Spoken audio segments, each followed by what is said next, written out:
UTI ni ugonjwa wa njia ya mkojo. Ni tatizo la kawaida kwa wanawake hasa walio wengi na wakati mwingine pia wanaume. Ninakuelewa unahitaji msaada wa haraka. Kabla ya kujaribu basi dawa za nyumbani, ni muhimu sana kukumbuka kuwa ikiwa una homa kali, maumivu makali ya mgongo au unaona damu kwenye mkojo, basi tafuta msaada wa haraka sana mara moja. Dawa za nyumbani ni za kusaidia tu, lakini UTI inahitaji matibabu sahihi ikiwa imeenea, kwa sababu endapo sasa utatumia labda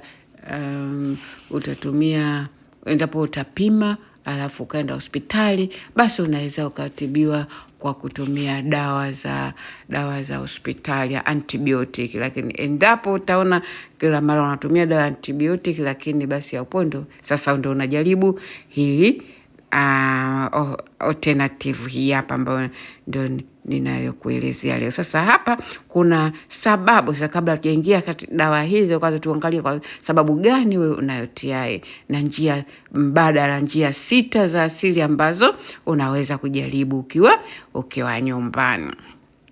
UTI hutokea wakati bakteria hasa yule E. coli kutoka kwenye haja kubwa inaingia kwenye mirija ya mkojo na ukijikita kwenye kibofu.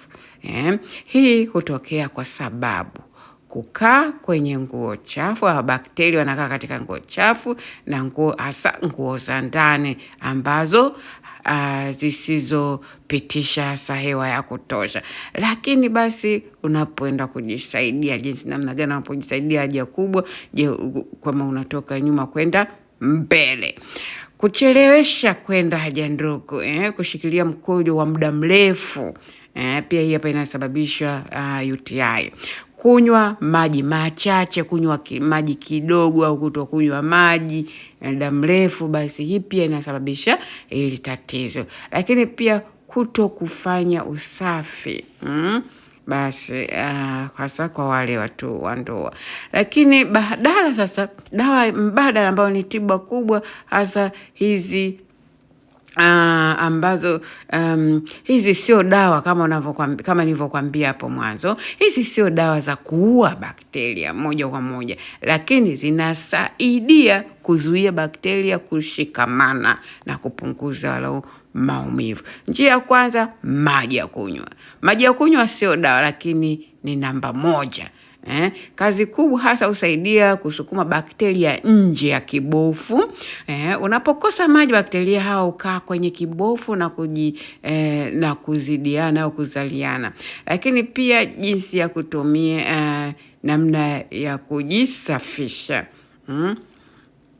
na pia hasa jinsi ya maji haya namna gani ya kunywa. Maana unatakiwa unywe maji mengi, walau basi glasi 8 mpaka glasi 10 kwa siku, hadi mkojo wako uwe mwangaza, uwe mweupe. Usiwe mweupe pe kama maji, walau basi uwe na mwangaza. Usiwe rangi nyeusi au usiwe rangi ya kahawia au usiwe rangi ya manjano iliyokolea. Hii ndio tiba hasa nafuu ya muhimu zaidi ya maji. Usisahau kunywa maji. Lakini basi njia nyingine ni juisi la cranberry juice. Hii inasaidia kwa sababu hii haina sukari. Kazi kubwa ina viambatanisho vya proanthocyanidin ambazo zinazuia bakteria kushikamana hasa kwenye kuta za kibofu na mrija wa mkojo. Jinsi ya kutumia, tafuta hizi juisi yake, zinauzwa madukani, na utafute ile piwa ambayo haina sukari. Kwa kutufanya hivyo basi unaweza kutumia basi vidonge vyake sasa kwenye maduka ya supplement. Vinapatikana maduka yote ya dawa supplement. Tahadhari tu, ikiwa unatumia dawa ya kuzuia kuganda kwa maji kwa damu, basi na kushauri hii juisi usinywe. Lakini njia nyingine basi vitamini C. Vitamini C inaongeza asidi kwenye mkojo wako. Bakteria kama E. coli hawapendi mazingira yenye asidi sana, kwa hivyo basi hawezi kuishi na kuzaliana kwa urahisi zaidi. Jinsi ya kutumia, unaweza kula machungwa, ndimu, maparachichi au kununua vidonge vya vitamini C. Kwa urahisi tu chukua matunda ya aina yote yenye vitamini C, yani matunda yote ya uchachu, basi yote mara nyingi yana vitamini C. Lakini pia kitu kingine, vitunguu saumu. Vitunguu saumu ina kazi kubwa, hasa ina kiini kiitwacho allicin ambacho kina sifa za kuua bakteria, antibakteria na kuzuia vimelea. Jinsi ya kutumia, unaweza kutafuna kitunguu kimoja kwenye ambacho ukiwa haujala kitu chochote tumboni, hasa kwa wale ambao wenye uvumilivu wanaostahimili kukaa muda mrefu na njaa. Kwa hiyo kula akiwa tumboni hamna kitu, chukua kitunguu chako kimoja unaweza kutafuna, lakini kama uweza basi katikati kidogo, lakini kimeze kwa maji au kupika kwenye chakula. Pia kuna vidonge vya garlic kwenye maduka ya miti shamba. Soda, baking soda, ile soda ya kuoka ile, maana wanaita baking soda. Hii baking soda unaweza ukachukua kijiko kimoja kidogo afuweka kwenye maji, basi unakunywa. Kazi kubwa wakati mwingine inapunguza acid hasa kwenye mkojo. Na hivyo basi wakati ukiwa na maumivu, UTI ukiwa na maumivu, basi yanazidishwa mkojo unakuwa wenye asidi kali. Kwa hiyo soda basi inasaidia, yani hii ni baking soda ya maanisha. Baking soda hii inapunguza kuwashwa au kuungua unapoenda haja ndogo, ile hali ya kuona maumivu huwa inapunguza. Lakini basi kitu kingine, jitahidi sana unaposafisha vyoo jamani. Unapoenda vyooni, vyoo vyako lakini lazima visafishwe muda wote, vyoo viwe visafi.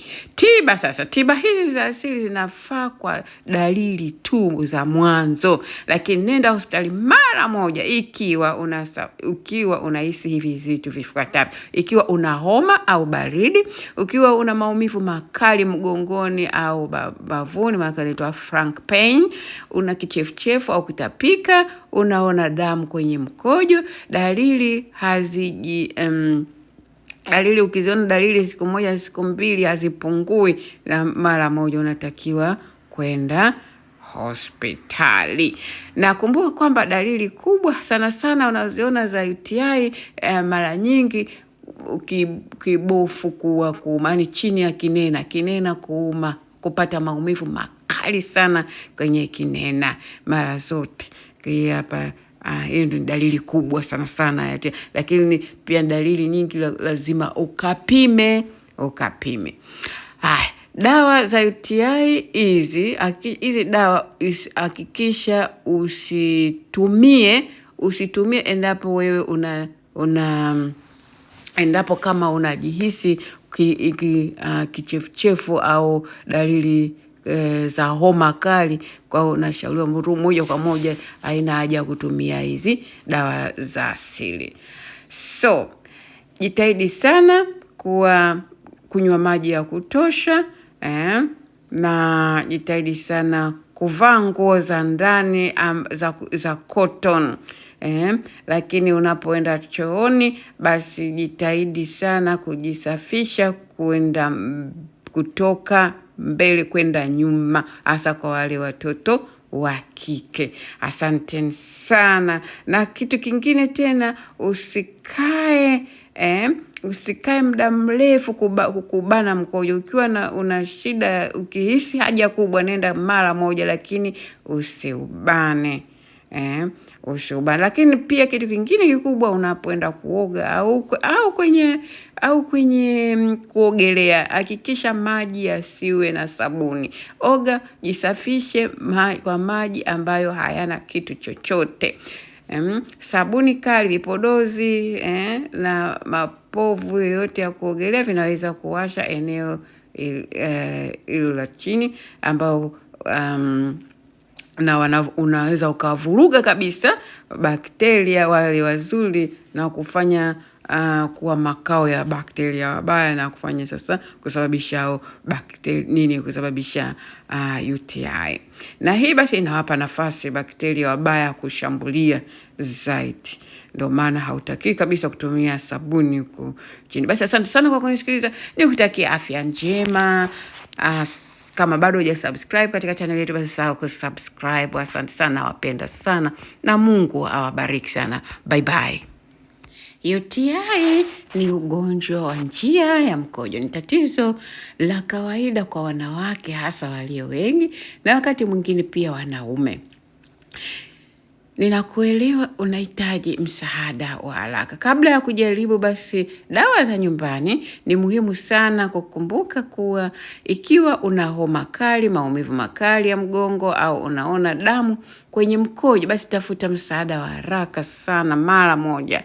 Dawa za nyumbani ni za kusaidia tu, lakini UTI inahitaji matibabu sahihi ikiwa imeenea, kwa sababu endapo sasa utatumia labda endapo utapima alafu ukaenda hospitali, basi unaweza ukatibiwa kwa kutumia dawa za hospitali ya antibiotic. Lakini endapo utaona kila mara unatumia dawa ya antibiotic lakini basi ya upondo, sasa ndio unajaribu hili alternative hii hapa ambayo ndio ninayokuelezea leo. Sasa hapa kuna sababu. Sasa kabla tujaingia katika dawa hizo, kwanza tuangalie kwa sababu gani wewe una UTI na njia mbadala, njia 6 za asili ambazo unaweza kujaribu ukiwa nyumbani. UTI hutokea wakati bakteria, hasa yule ya E. coli, kutoka kwenye haja kubwa inaingia kwenye mirija ya mkojo na ukijikita kwenye kibofu. Hii hutokea kwa sababu kukaa kwenye nguo chafu, au bakteria wanakaa katika nguo chafu na hasa nguo za ndani ambazo zisizopitisha hasa hewa ya kutosha. Lakini basi unapoenda kujisaidia, jinsi namna gani unapojisaidia haja kubwa, kama unatoka nyuma kwenda mbele, kuchelewesha kwenda haja ndogo, kushikilia mkojo wa muda mrefu, pia hii hapa inasababisha UTI. Kunywa maji machache, kunywa maji kidogo au kutokunywa maji muda mrefu, basi hii pia inasababisha hili tatizo. Lakini pia kutokufanya usafi, basi hasa kwa wale watu wa ndoa.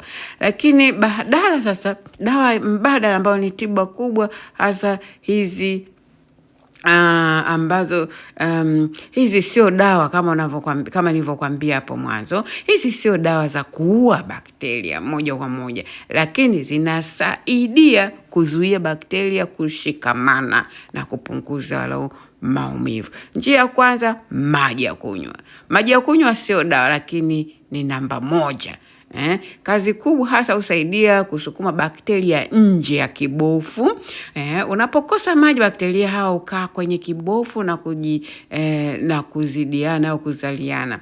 Lakini pia jinsi ya kutumia namna ya kujisafisha, na pia hasa jinsi ya maji haya namna gani ya kunywa. Maana unatakiwa unywe maji mengi, walau basi glasi 8 mpaka glasi 10 kwa siku, hadi mkojo wako uwe mwangaza, uwe mweupe. Usiwe mweupe pe kama maji, walau basi uwe na mwangaza. Usiwe rangi nyeusi au usiwe rangi ya kahawia au usiwe rangi ya manjano iliyokolea. Hii ndio tiba hasa nafuu ya muhimu zaidi ya maji. Maji. Usisahau kunywa maji. Lakini basi njia nyingine ni juice, juice la cranberry juice. Hii inasaidia kwa sababu hii haina sukari. Kazi kubwa, ina viambatanisho vya proanthocyanidin ambazo zinazuia bakteria kushikamana hasa kwenye kuta za kibofu na mrija wa mkojo. Jinsi ya kutumia, tafuta hizi juisi yake, zinauzwa madukani, na utafute ile piwa ambayo haina sukari. Kwa kutufanya hivyo basi unaweza kutumia basi vidonge vyake sasa kwenye maduka ya supplement Vinapatikana maduka yote ya dawa supplement. Tahadhari tu, ikiwa unatumia dawa ya kuzuia kuganda kwa maji kwa damu, basi na kushauri hii juisi usinywe. Lakini njia nyingine basi vitamini C. Vitamini C inaongeza asidi kwenye mkojo wako. Bakteria kama E. coli hawapendi mazingira yenye asidi sana, kwa hivyo basi hawezi kuishi na kuzaliana kwa urahisi zaidi. Jinsi ya kutumia, unaweza kula machungwa, ndimu, maparachichi au kununua vidonge vya vitamini C.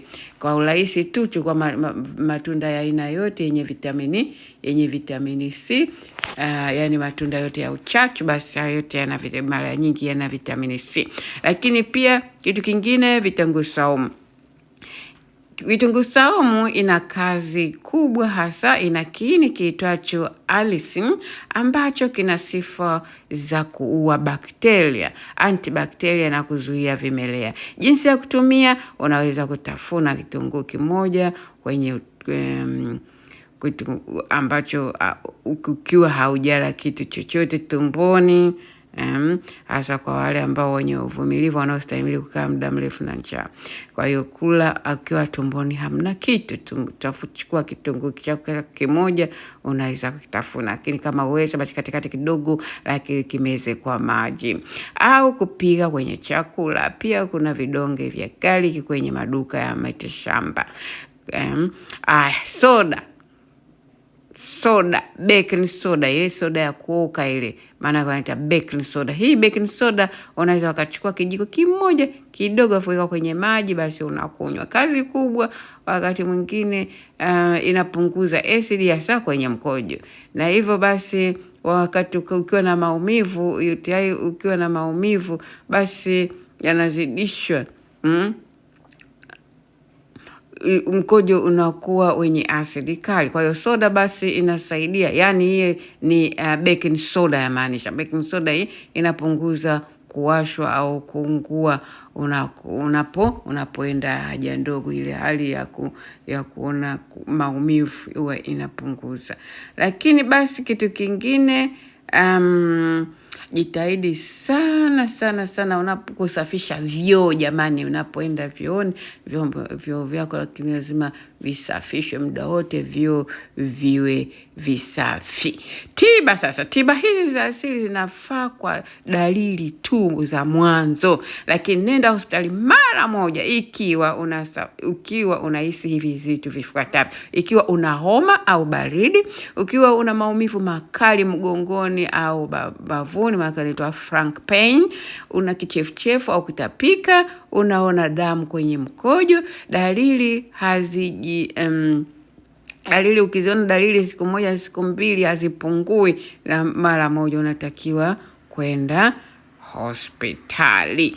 Na kumbuka kwamba dalili kubwa sana unaziona za UTI mara nyingi kibofu kuuma, yani chini ya kinena kuuma, kupata maumivu makali sana kwenye kinena mara zote. Hapa hiyo ndio dalili kubwa sana. Lakini pia dalili nyingi lazima ukapime. Dawa za UTI hizi dawa hakikisha usitumie endapo wewe endapo kama unajihisi kichefuchefu au dalili za homa kali, kwa unashauriwa moja kwa moja haina haja kutumia hizi dawa za asili. So jitahidi sana kunywa maji ya kutosha, na jitahidi sana kuvaa nguo za ndani za cotton. Lakini unapoenda chooni basi jitahidi sana kujisafisha kutoka mbele kwenda nyuma, hasa kwa wale watoto wa kike. Asante sana. Na kitu kingine tena, usikae muda mrefu kubana mkojo. Ukiwa una shida, ukihisi haja kubwa, nenda mara moja, lakini usiubane. usiubane. Lakini pia kitu kingine kikubwa, unapoenda kuoga au kwenye kuogelea, hakikisha maji yasiwe na sabuni. Oga, jisafishe kwa maji ambayo hayana kitu chochote. Sabuni kali, vipodozi na mapovu yoyote ya kuogelea vinaweza kuwasha eneo hilo la chini, ambao na unaweza ukavuruga kabisa bakteria wale wazuri na kufanya kuwa makao ya bakteria wabaya, na kufanya sasa kusababisha kusababisha UTI. Na hii basi inawapa nafasi bakteria wabaya kushambulia zaidi. Ndio maana hautaki kabisa kutumia sabuni huko chini. Basi asante sana kwa kunisikiliza. Nikutakia afya njema. Kama bado hujasubscribe katika channel yetu, basi usisahau kusubscribe. Asante sana, nawapenda sana na Mungu awabariki sana. Bye bye.